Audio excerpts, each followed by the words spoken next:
મિત્રો મજામાં ને? ચાલો આજે આપણે સ્ટાન્ડર્ડ 8 સબ્જેક્ટ સાયન્સ ચેપ્ટર 11 બળ અને દબાણ બરાબર બાળ મિત્રો. તો આપણે આ પાઠની અંદર અગાઉના વિડીયોની અંદર સંપર્ક બળ અને સંપર્ક બળના બે પ્રકારો સ્નાયુ બળ અને ઘર્ષણ બળ વિશે શીખી ગયા. તો આપણે જોયું તું બાળ મિત્રો કે તમારી સ્કૂલ બેગ છે બરાબર, તો કોઈ વસ્તુ પર પડી રહી છે. હવે તેને તમે ધક્કો મારો છો. એ જ રીતે આપણે પાણીની ડોલને ઉચકીએ છીએ. આ બધામાં આપણે શરીરના સ્નાયુઓ દ્વારા બળ લગાડીએ છીએ બરાબર ને. એ જ રીતે આપણે પાચનની ક્રિયામાં શું લઈએ છીએ? આપણે શરીરમાં નું હલનચલન કે શરીરનું વાળવું એ પણ સ્નાયુ બળને આધારિત છે. એ જ રીતે આપણે ખોરાક લઈએ છીએ, તેને અન્નનળીમાં ધકેલીએ છીએ. શું આ પ્રક્રિયા પણ સ્નાયુ બળ દ્વારા જ થાય છે? એ જ રીતે શ્વસન ક્રિયામાં શ્વાસ અંદર લેતી વખતે, છોડતી વખતે ફેફસા ફૂલે છે અને સંકોચાય છે બરાબર. એ પણ કોના લીધે થાય છે? સ્નાયુ બળના લીધે. એ જ રીતે પ્રાણીઓ પણ તેમની શારીરિક ક્રિયાઓ અને બીજા કાર્યો કરવા માટે પણ શાનો ઉપયોગ કરે છે? સ્નાયુ બળનો બરાબર. બળદ, ઘોડા, ગધેડા, ઊંટ જેવા પ્રાણીઓનો ઉપયોગ આપણે વિવિધ કાર્યો માટે કરીએ છીએ. તેમાં પણ આપણે કોનો ઉપયોગ કરતા હતા? સ્નાયુ બળનો બરાબર ને. તો ચાલો હવે આપણે શું જોવાનું છે? 11.7 બિનસંપર્ક બળો. શું જોવાનું છે? બિનસંપર્ક બળો બરાબર.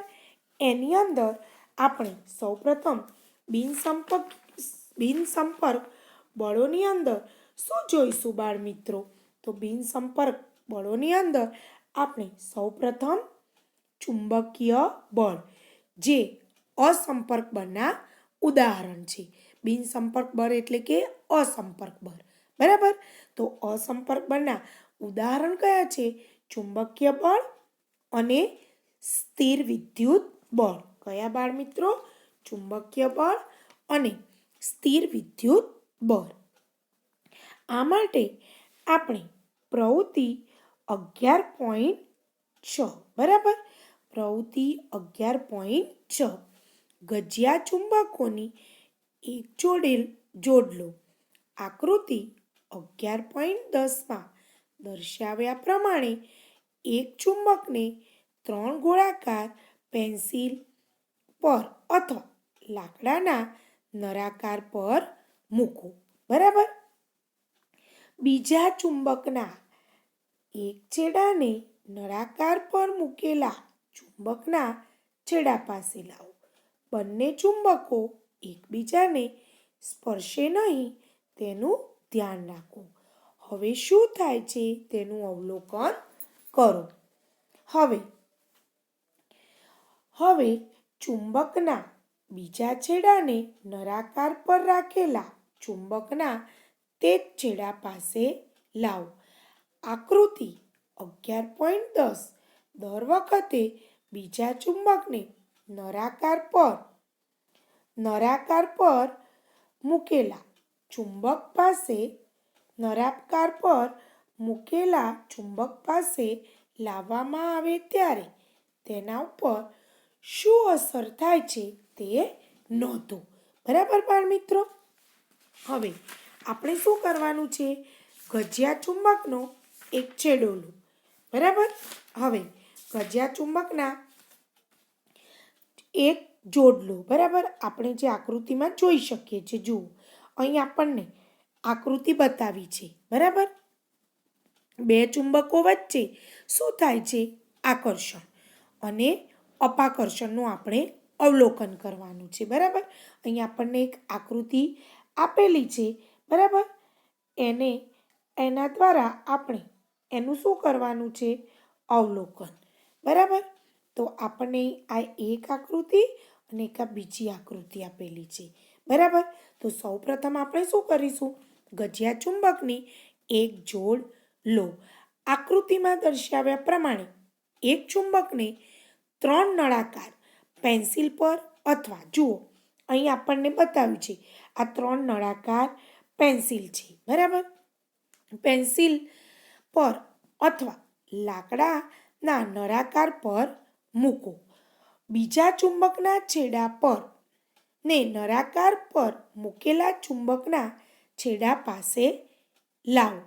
બંને ચુંબકો એકબીજાને સ્પર્શે નહીં તેનું ધ્યાન રાખો. હવે શું થાય છે તેનું અવલોકન કરો બરાબર, જે આપણને આકૃતિ એમાં બતાવ્યું છે બરાબર કે આ 3 પેન્સિલ છે. શું છે બાળ મિત્રો? 3 પેન્સિલ છે બરાબર. એની નજીક શું લાવ્યા છે આપણે? નળાકાર ચુંબકનો છેડો. પણ બંને ચુંબક સ્પર્શે નહીં એનું આપણે શું રાખવાનું છે? ધ્યાન રાખવાનું છે બરાબર ને. તો હવે શું થયું બાળ મિત્રો? તો આકૃતિ એમાં દર્શાવ્યા પ્રમાણે બીજા ચુંબકને રોલર્સ પાસે મૂકેલા પ્રથમ ચુંબકના છેડા પાસે લાવતા રોલર્સ પરનું પ્રથમ ચુંબક બીજા ચુંબકની નજીક ગતિ કરવા લાગે છે. એટલે કે આ જે ચુંબક છે એ આ ચુંબક પાસે ગતિ કરવા લાગે છે બરાબર ને. એ જ રીતે હવે બીજા ચુંબકના બીજા છેડાને નળાકાર પર રાખેલા પ્રથમ ચુંબકના તે જ છેડા પાસે લાવો.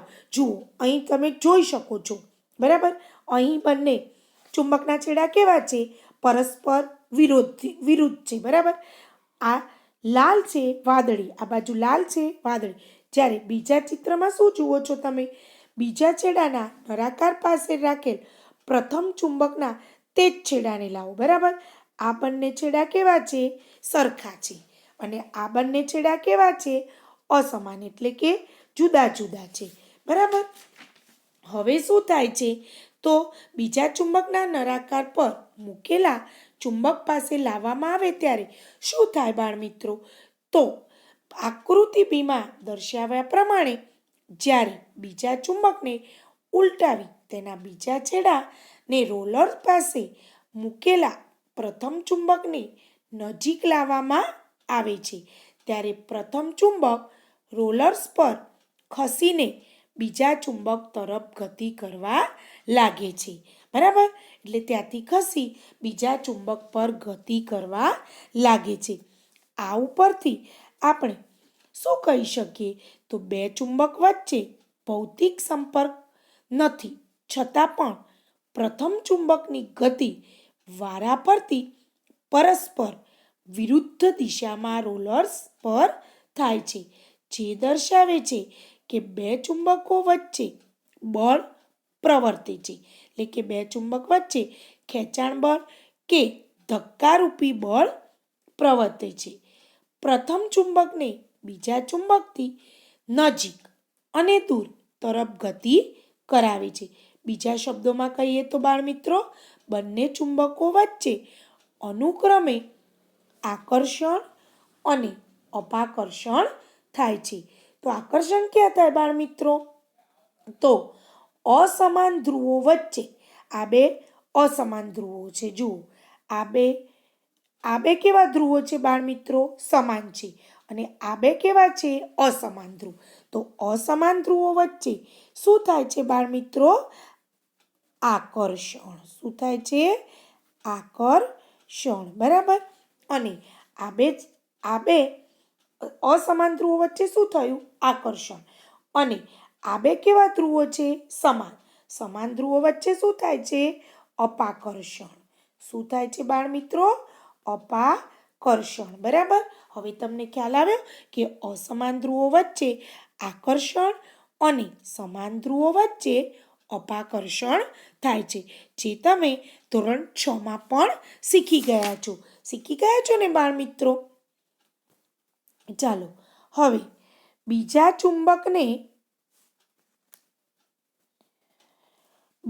ચુંબકને નજીક લાવતા શું નળાકારો પર રાખેલ ચુંબક ગતિ શરૂ કરે છે?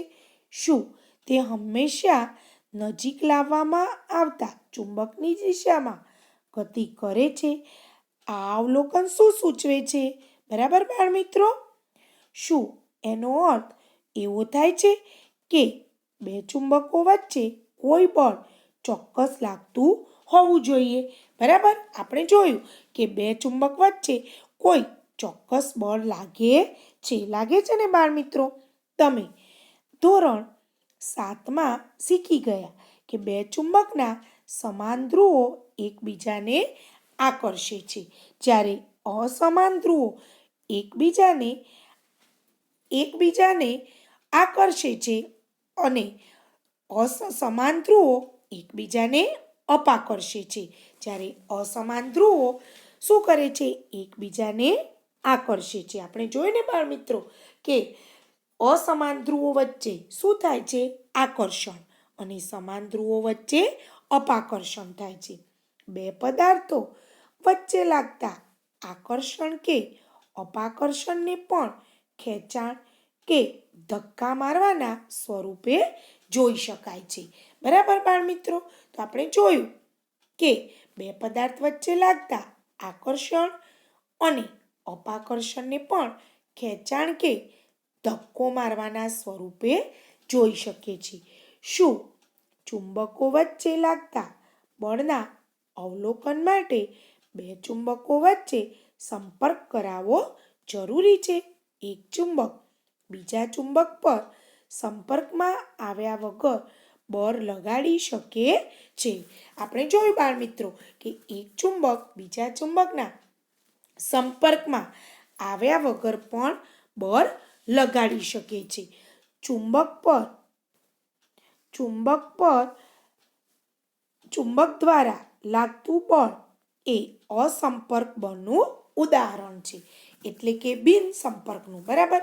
આપણે જોયું બાળ મિત્રો કે એક ચુંબક બીજા ચુંબક પર ના સંપર્કમાં આવ્યા વગર પણ બળ લગાડી શકે છે. તે શાનું ઉદાહરણ છે બાળ મિત્રો? અસંપર્ક બળ અથવા તો કેવું? બિન સંપર્ક બળ. બરાબર? હવે તમને પરીક્ષામાં પ્રશ્ન પૂછાઈ શકે કે સ્થિત વિદ્યુત બળ એટલે શું? તેને અસંપર્ક બળ કેમ કહે છે? તો એક વિદ્યુત ભારિત પદાર્થ બીજા વિદ્યુત ભારિત કે વિદ્યુત ભારિત રહિત પદાર્થ પર જે બળ લગાડે તેને શું કહેવામાં આવે છે બાળ મિત્રો? સ્થિત વિદ્યુત બળ. બરાબર? અહીં બે પદાર્થો વચ્ચે કોઈ ભૌતિક સંપર્ક ન હોવા છતાં પણ તે બળ લગાડે છે. તેથી તેને શું કહેવામાં આવે છે? અસંપર્ક બળ. બરાબર બાળ મિત્રો? એ જ રીતે ચુંબક દ્વારા કોઈ લોખંડના ટુકડા પર લગાડવામાં આવતું બળ પણ અસંપર્ક બળ છે. બરાબર બાળ મિત્રો? એટલે કે ચુંબક દ્વારા કોઈ લોખંડના ટુકડા પર બળ લગાડવામાં આવે એ પણ કેવું હોય છે બાળ મિત્રો? અસંપર્ક. અસંપર્ક એટલે કે બાળ મિત્રો કેવું કહેવાય છે એને? બિનસંપર્ક. બરાબર? તો તમને ખબર છે બાળ મિત્રો કે ઘણી વખત લુહાર દ્વારા હથોડો મારવાને કારણે લાગતા બળને પણ આપણે કેવું કહીએ છીએ? સ્નાયુ બળ. તેના દ્વારા શું થઈ જાય બાળ મિત્રો? લોખંડનો જે ટુકડો હોય એનો શું બદલાઈ જાય છે? આકાર બદલાઈ જાય છે. બદલાઈ જાય છે ને બાળ મિત્રો? હવે તમને ખ્યાલ આવે ને કે ચુંબક દ્વારા કોઈ લોખંડના ટુકડાઓ પર બળ લગાડવામાં આવે તો તે કેવું છે બાળ મિત્રો? અસંપર્ક બળ છે. કેવું છે? અસંપર્ક બળ છે. બરાબર? હવે સ્થિર વિદ્યુત બળ. બરાબર? એ પણ શાનો છે? બિનસંપર્કનો બીજો પ્રકાર છે. બરાબર? એ માટે પણ આપણે કેવી પ્રવૃત્તિ જોવાની છે? પ્રવૃત્તિ 11.7. પ્લાસ્ટિકની એક સ્ટ્રો લો. તેના લગભગ 2 સરખા ટુકડા કરો. એક દોરીની મદદથી એક ટુકડાને કોઈ ટેબલની ધાર પરથી લટકાવો. આકૃતિ 11.11. હવે સ્ટ્રોના બીજા ટુકડાને પોતાના હાથમાં પકડો અને તેનો મુક્ત છેડાને કાગળના ટુકડા સાથે ઘસો. સ્ટ્રોના ઘસેલા છેડાને લટકાવેલ સ્ટ્રો પાસે લાવો. બે ટુકડાઓ એકબીજાને સ્પર્શે નહીં તેનું ધ્યાન રાખો. તમને શું જોવા મળ્યું? બરાબર બાળમિત્રો, તમારે અવલોકન કરવાનું છે કે તમને શું જોવા મળ્યું. બરાબર, એ જ રીતે હવે લટકાવેલા સ્ટ્રોના મુક્ત છેડાને કાગળના ટુકડા સાથે ઘસો. ફરીથી અગાઉ કાગળ સાથે ઘસાવેલા સ્ટ્રોના ટુકડાને લટકાવેલ સ્ટ્રોના મુક્ત છેડા પાસે લાવો. હવે તમે શું જોયું? બરાબર બાળમિત્રો, તો આ માટે આપણે એક આકૃતિ પણ જોઈશું. જુઓ, આપણને એક આકૃતિ બતાવવામાં આવી છે. બરાબર, તો અહીં આપણને એક સરસ આકૃતિ બતાવી છે. બરાબર, તો આ ટેબલ છે એને કાગળ સાથે ઘસેલી એક સ્ટ્રો બીજી સ્ટ્રોને આકર્ષે છે. બરાબર, પરંતુ લટકાવેલ સ્ટ્રો પર કાગળના ટુકડા સાથે ઘસવામાં આવે તો તેને અપાકર્ષણ કહે છે. તો ચાલો હવે આપણે એ જોઈએ. સૌપ્રથમ આપણે શું કરીશું બાળમિત્રો? એક પ્લાસ્ટિકની આપણે શું લેવાની છે? સ્ટ્રો લેવાની છે. બરાબર, શું લેવાની છે? એક આ પ્લાસ્ટિકની સ્ટ્રો લેવાની છે. હવે તેના લગભગ બે સરખા શું કર્યા છે? ટુકડા કરો. બરાબર, એકને આને આપણે શાનાથી લટકાવી છે? દોરીની મદદથી લટકાવો. બરાબર, એક ટુકડાને કોઈ ટેબલની ધારથી આપણે દોરીની મદદથી લટકાવ્યો છે. હવે સ્ટ્રોના બીજા ટુકડાને શું કર્યું છે? હાથમાં પકડી છે. બરાબર, મુક્ત છેડાને કાગળના ટુકડા સાથે ઘસો. હવે સ્ટ્રોના ઘસેલા છેડાને આ જે ઘસેલો છેડો છે ને બાળમિત્રો, એને લટકાવેલા છેડાને સ્ટ્રો પાસે લાવો. હવે બે ટુકડાઓ એકબીજાને સ્પર્શે નહીં તેનું ધ્યાન રાખો. હવે લટકાયેલા સ્ટ્રોના મુક્ત છેડાને કાગળના ટુકડા સાથે ઘસો. અગાઉ કાગળ સાથે ઘસેલા સ્ટ્રોના ટુકડાને લટકાવેલ સ્ટ્રોના મુક્ત છેડા પાસે લાવો. હવે શું થાય છે બાળમિત્રો? તો હવે અવલોકન આપણે જોઈશું. તો પ્રથમ કિસ્સામાં શું થાય છે? તો પ્રથમ કિસ્સાની અંદર શું થશે બાળમિત્રો? તો પ્રથમ કિસ્સામાં સ્ટ્રોના બીજા ટુકડાને કાગળ પર ઘસ્યા બાદ લટકાવેલી સ્ટ્રોની આપણે ક્યાં લાયા? લટકાવેલી સ્ટ્રોની નજીક. આ લટકાવેલી સ્ટ્રો છે એની નજીક લાવ્યા. બરાબર, ત્યારે લટકાવેલો સ્ટ્રોનો ટુકડો બીજા ટુકડાની નજીક ખસવા લાગે છે. જે બંને વચ્ચે શું સૂચવે છે? આકર્ષણ. શું સૂચવે છે? આકર્ષણ. હવે બીજા કિસ્સામાં શું થાય છે? લટકાવેલા ટુકડાને કાગળ પર ઘસવામાં આવે અને પછી પહેલા કાગળ પર ઘસેલો બીજો ટુકડો લાવો. તો લટકાવેલા ટુકડાની નજીક લાવવામાં આવે તો લટકાવેલો ટુકડો બીજા ટુકડાથી કેવો થશે? દૂર ખસશે. જે બંને વચ્ચે શું થાય છે? અપાકર્ષણ. શું થાય છે? અપાકર્ષણ. કેમ બાળમિત્રો? તો બીજા કિસ્સામાં શું કર્યું? કાગળ પર ઘસવામાં આવ્યો, પછી પહેલા કાગળ પર ઘસેલો બીજો ટુકડો લટકાવેલ ટુકડાની નજીક લાવવામાં આવ્યો. બરાબર, તો બીજો ટુકડો શું થવા લાગ્યો? દૂર. કેમ? તો સ્ટ્રોના ટુકડાને કાગળ પર ઘસવાથી સ્ટ્રો કેવો બન્યો બાળમિત્રો? વિદ્યુત ભારિત બને છે. કેવો બન્યો? વિદ્યુત ભારિત. અર્થાત એટલે કે તેના પર સ્થિત વિદ્યુત ભાર પ્રસ્થાપિત થયો. એના પર શું પ્રસ્થાપિત થયું? વિદ્યુત ભાર. જ્યારે બંને સ્ટ્રો વચ્ચે આકર્ષણ થાય છે ત્યારે બંને સ્ટ્રો પર વિરુદ્ધ પ્રકારના વિદ્યુત ભારો જન્મે છે અને અપાકર્ષણ થાય ત્યારે સમાન પ્રકારના વિદ્યુત ભારો જન્મે છે. આપણે જોઈને બાળમિત્રો કે જ્યારે બંને વચ્ચે આકર્ષણ થાય ત્યારે બંને સ્ટ્રો પર વિરુદ્ધ પ્રકારના વિદ્યુત ભારો ઉત્પન્ન થાય છે અને અપાકર્ષણ થાય ત્યારે શું થાય? ત્યારે સમાન પ્રકારના વિદ્યુત ભારો જન્મે છે. આ ઉપરથી આપણે શું કહી શકીએ બાળમિત્રો? તો અસમાન વિદ્યુત ભાર વચ્ચે આકર્ષણ અને સમાન વિદ્યુત ભારો વચ્ચે અપાકર્ષણ બળ પ્રવર્તે છે. ખ્યાલ આવે ને બાળમિત્રો હવે કે અસમાન વિદ્યુત ભારો વચ્ચે શું થાય છે? આકર્ષણ. અને સમાન વિદ્યુત ભારો વચ્ચે શું થાય છે? અપાકર્ષણ. બરાબર ને? સ્ટ્રોને કાગળના ટુકડા સાથે ઘસવાથી સ્ટ્રોને આપણે કોની સાથે ઘસીએ છીએ? કાગળના ટુકડા સાથે ઘસવાથી સ્ટ્રો સ્થિત વિદ્યુત ભાર પ્રાપ્ત કરે છે તેમ કહેવાય. આવી સ્ટ્રો એ વિદ્યુત ભારિત પદાર્થનું ઉદાહરણ છે.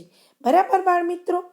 એક વિદ્યુત ભારિત પદાર્થ વડે બીજા વિદ્યુત ભારિત કે વિદ્યુત ભાર રહિત પદાર્થ પર લાગતા બળને સ્થિત વિદ્યુત બળ કહે છે. તો તમને સ્થિત વિદ્યુત બળ એટલે જ કોને કહે છે? એ પરીક્ષામાં પ્રશ્ન પૂછાઈ શકે છે બાળમિત્રો. તો એક વિદ્યુત ભારિત પદાર્થ બીજા વિદ્યુત ભારિત કે વિદ્યુત ભાર રહિત પદાર્થ પર જે બળ લગાડે તેને શું કહેવામાં આવે છે બાળમિત્રો? સ્થિત વિદ્યુત બળ. શું કહેવામાં આવે છે? સ્થિત વિદ્યુત બળ. બે પદાર્થો સંપર્કમાં ન હોય ત્યારે પણ આ બળ અસ્તિત્વમાં આવે છે. તેથી સ્થિત વિદ્યુત બળ એ અસંપર્ક બળનું ઉદાહરણ છે. તમે પ્રકરણ 15માં વિદ્યુત ભારો વિશે વધુ શીખશો. બરાબર? આપણે જોયું બાળમિત્રો કે બે પદાર્થ સંપર્કમાં ન હોય તો પણ આ બળ અસ્તિત્વમાં આવે છે. તેને સ્થિત વિદ્યુત બળ એ અસંપર્ક બળનું ઉદાહરણ છે. આપણે જોયું ને કે એક વિદ્યુત ભારિત પદાર્થ બીજા વિદ્યુત ભારિત કે વિદ્યુત ભાર રહિત પદાર્થ પર પણ બળ લગાડે છે. તેને આપણે કેવું બળ કહીએ છીએ? સ્થિત વિદ્યુત બળ કહીએ છીએ. બરાબર? આ વિદ્યુત ભારો વિશે તમે પ્રકરણ 15માં હજુ વધારે શીખશો. બરાબર? ચાલો હવે આપણે શું શીખવાનું છે? ગુરુત્વાકર્ષણ બળ. શું શીખવાનું છે? ગુરુત્વાકર્ષણ બળ. આ ગુરુત્વાકર્ષણ બળનો નિયમ કોણે આપ્યો બાળમિત્રો? તમને ખબર છે? ન્યૂટને.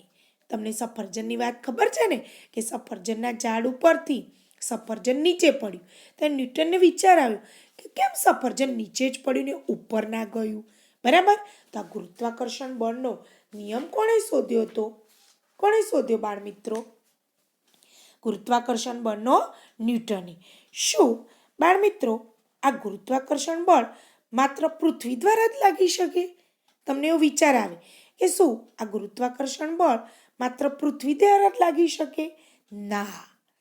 બ્રહ્માંડમાં દરેક પદાર્થ બીજા પદાર્થ પર ગુરુત્વાકર્ષણ બળ લગાવી શકે છે.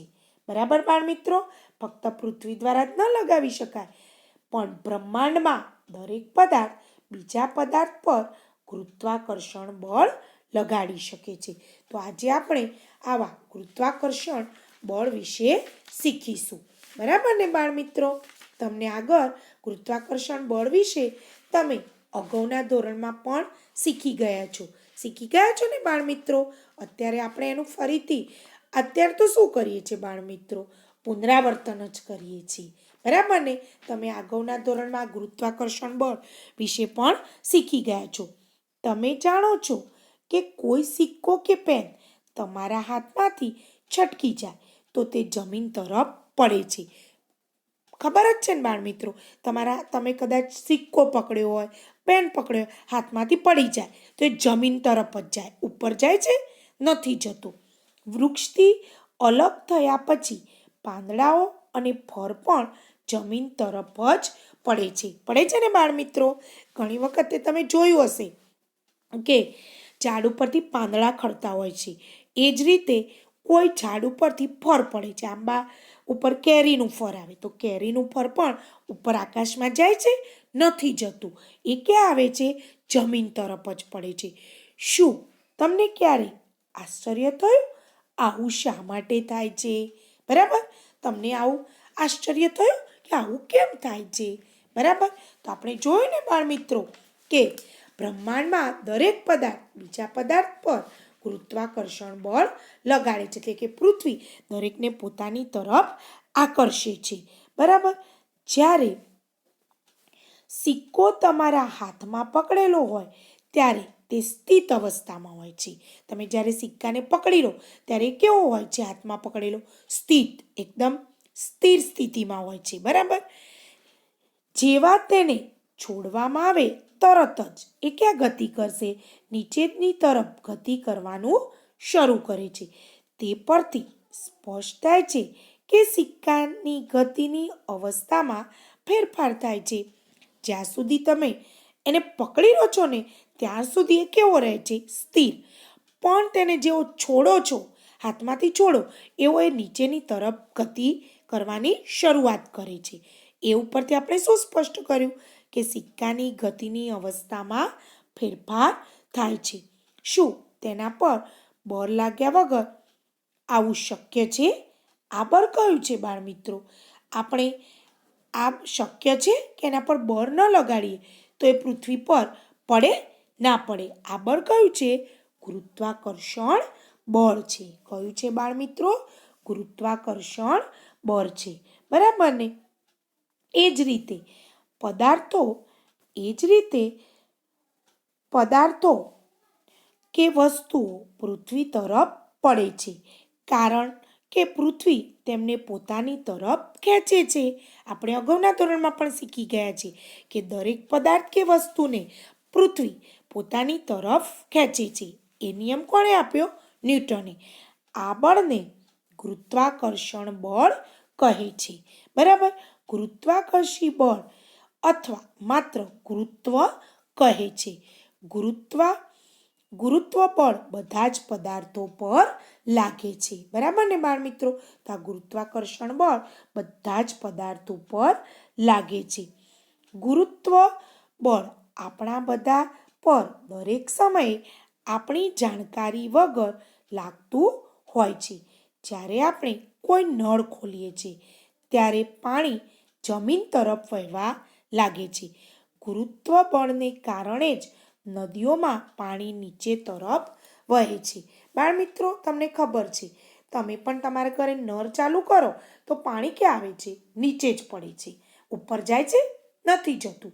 એ જ રીતે નદીઓમાં પાણી ક્યાં વહે છે? નીચેની તરફ જ વહે છે. આ બધું કોના કારણે થાય છે? ગુરુત્વાકર્ષણ બળને કારણે, બરાબર.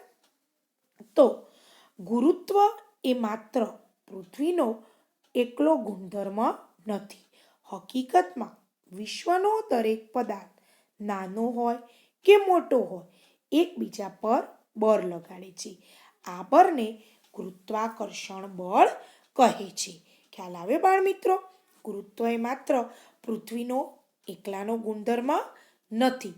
હકીકતમાં વિશ્વના દરેક પદાર્થ નાનો હોય કે મોટો હોય એકબીજા ઉપર શું લગાડે છે? બળ લગાડે છે. જેને શું કહેવામાં આવે છે બાળ મિત્રો? ગુરુત્વાકર્ષણ બળ.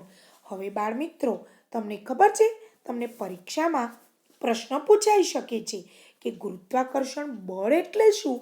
ટૂંકમાં સમજાવો. તો તમે શું સમજાવી શકો? કોઈ સિક્કો કે પેન આપણા હાથમાંથી છટકી જાય તો એ ક્યાં પડે છે? જમીન પર આવીને પડે છે, બરાબર. એ જ રીતે સિક્કો કે પેન જ્યારે આપણા હાથમાં હોય ત્યારે તે કેવા હોય છે? સ્થિર હોય છે. પણ છટકી ગયા બાદ આપણા હાથમાંથી છટકી જાય ત્યારે નીચેની તરફ ગતિ કરવા લાગે છે. એટલે કે સિક્કો કે પેનની ગતિની અવસ્થા બદલાય છે. જે બળના કારણે આ ગતિની અવસ્થા બદલાય તે બળને પૃથ્વીનું ગુરુત્વાકર્ષણ બળ કહે છે. આમ દરેક પદાર્થ તેના સિવાયના બીજા પદાર્થ પર ગુરુત્વાકર્ષણ બળ લગાડે છે ને બાળ મિત્રો. આમ દરેક પદાર્થ પોતાના તરફ શું લગાવે? પૃથ્વી તરફ શું લગાવે છે? ગુરુત્વાકર્ષણ બળ લગાડે છે. ખ્યાલ આવે ને બાળ મિત્રો હવે તમને ગુરુત્વાકર્ષણ બળ વિશે? તો હવે બાળ મિત્રો, આપણે આગળના વિડીયોની અંદર દબાણ વિશે શીખીશું. બરાબર?